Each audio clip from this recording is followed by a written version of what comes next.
"They're still Florida State," said Addazio. The Seminoles, 2-4, 2-3, have fallen short of their lofty preseason expectations of winning the ACC and contending for a national championship. Despite their record, the Noles remain a deep and dangerous team under the direction of Jimbo Fisher, one of the most successful coaches in college football.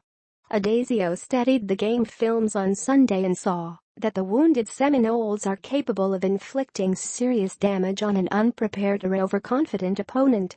FSU's 2 ACC wins were on the road at Wake Forest and Duke, so playing in Chestnut Hill shouldn't be a hindrance on its own. "This is going to be one of those games where you are clawing for every bit of real estate you can get, and you are going to get a very small number of opportunities," said Addazio. "When they come, you have got to capitalize on them.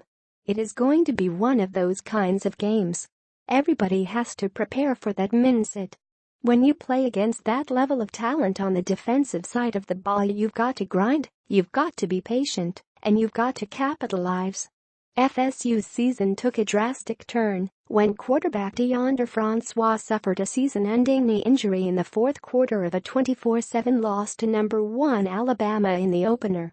Freshman James Blackman has stepped in to direct the Seminoles' high-powered pro-style offense, completing 84 of 136 passes for 1,047 yards with 7 touchdowns and 6 interceptions.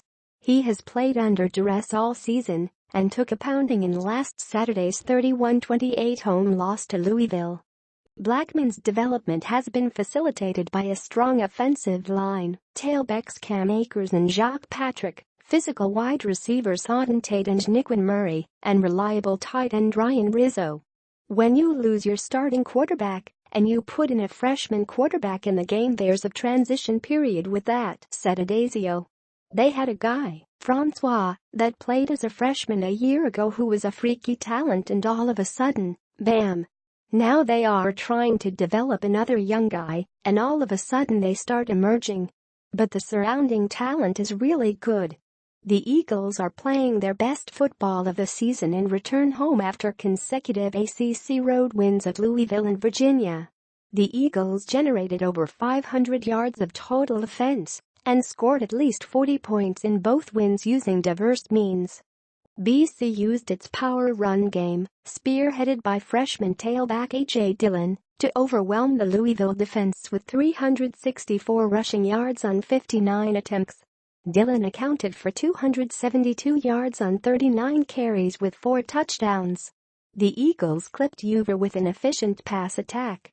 Redshirt freshman quarterback Anthony Brown completed 19 of 24 passes for 275 yards and 3 touchdowns with no interceptions. "I think it is very positive about our young players, about our confidence, and about our momentum," said Addazio. "Having said that, we have got one of the elite teams in our conference coming into our stadium.